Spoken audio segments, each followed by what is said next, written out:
Once believed lost during the Cataclysm, Istar's Tower of High Sorcery is under the Blood Sea.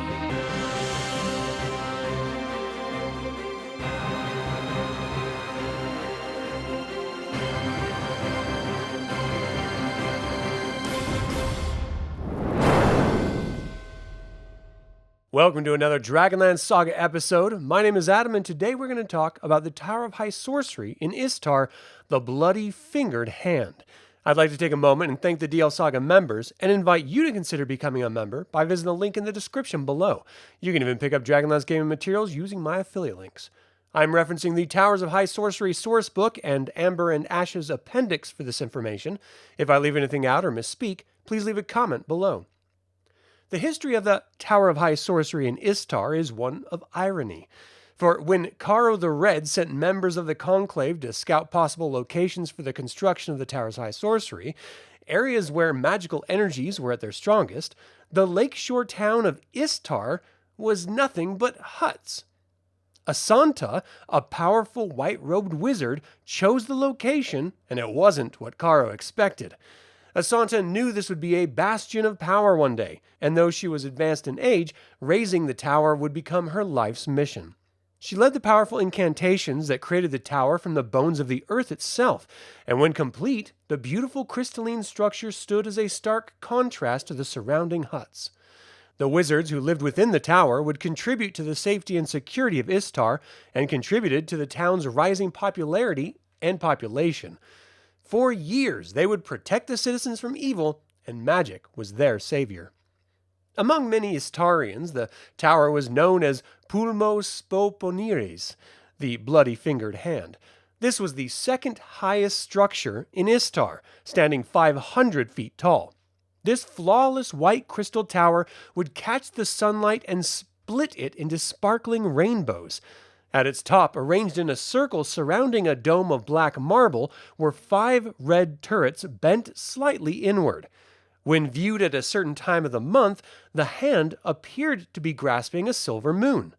The fingers would glow with eldritch light as shadows moved within its transparent walls. The outer walls were a ring of alabaster with grand gates of silver.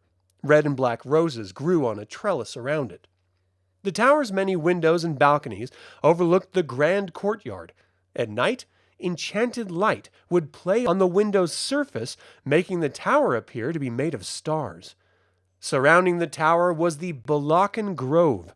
It consisted of gnarled olive trees, heavy with green and black fruit, and populated by songbirds and wild creatures. Those who walked the grove's paths felt a strong urge to walk among the trees.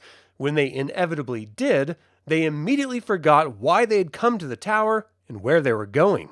And when they emerged, their memory would slowly return, coupled with a desire to never approach the grove again. If you eat the fruit in the trees, you would emerge with your mind wiped clean. You couldn't even remember how to speak. Then the Third Dragon War came, and while wizards convened in the Tower of High Sorcery in Palanthas to create the dragon orbs, Istar had no one to protect it from the Dark Queen's forces, so they turned to the Church. The patriarch of the Temple of Paladine rallied the people and protected them with divine magic. From that moment on, Istar would question whether they could trust the wizards, and knew they could put their faith in the gods. As Istar grew into the mighty empire we all knew it would, the Church of Paladine rose at its center, and the head of the church was known as the King Priest. Then came the Three Thrones War, which further turned opinions against the wizards in the Tower of High Sorcery. The King Priest sent a force against the tower, but it was rebuffed. The wizards and priests lived in an uneasy truce as no blood was shed, until Beldinus Pilofiro took the throne. Treachery, misfortune, and violence shaped the new King Priest's reign, and when he formed the Knights of the Divine Hammer, he sought to attack the Towers of High Sorcery across the continent.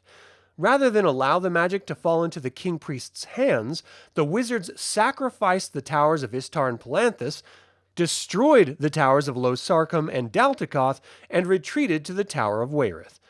The Tower of Istar was rededicated and used as a repository of sacred artifacts confiscated from heretical religions. They were all stored in the Hall of Sacrilege called the Soliophobales. As corruption set in, the evil artifacts were joined by neutral and good artifacts, and when the Cataclysm struck, it was believed that all of the ancient, sacred magic and knowledge was lost forever. But it was not.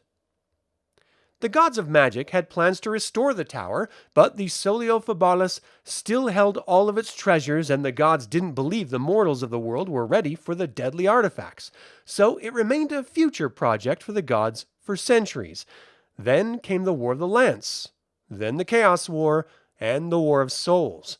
When the gods finally recovered their lost world, they discovered that the Orders of High Sorcery, which guided magic since the Age of Dreams, was disbanded. They quickly set out to reform its orders. They banned Dalamar the Dark from the Tower of Palanthas, which now resided in Nightland, leaving it hidden away until they could decide its fate.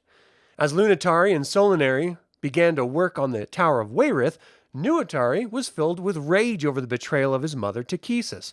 He began to cement his own power and position in Krynn, as many gods of evil did in the vacuum of the Dark Queen. And the shattered Tower of Istar seemed the perfect opportunity. Nuitari cast an incantation to redesign the tower, rededicating it as the Tower of the Blood Sea, a bastion of dark wizardry.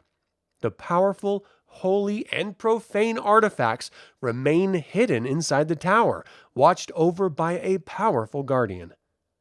The Tower of the Blood Sea looks much like its original structure, with delicate crystalline walls. The light that penetrates the ocean gives it a mesmerizing beauty, which attacks creatures of the sea. The main difference is the dome at its top. There is an orb of black marble with a circlet of red gold intertwined with silver, and a black void at its center as a crown. This is meant to honor Lunitari and Solinari. There are many windows of clear crystal, allowing those outside the tower to see a field of sparkling stars on a night sky from the lamps lit within. With the central doorway buried under sand and debris, the wizards have created a magical airlock. This also allows them to capture fish. The only time they are visible is when they are swirling open or closed. The Halls of Audience now holds Nuitari's throne. The Chamber of the Eyes holds the God's Eye, an unsurpassed magical scrying device. The tower was temporarily raised above the surface, revealed to the world, and has since been returned to the depths.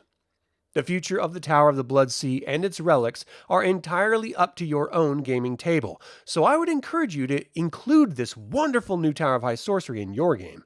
And what is the future of the Orders of High Sorcery? Do they regroup and add in sorcerers, or maintain only wizards in their ranks, treating all others as renegades?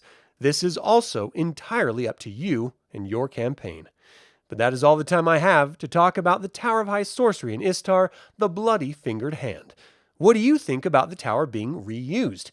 Will the tower ever be permanently risen, or simply used with the Blood Sea as its protective grove?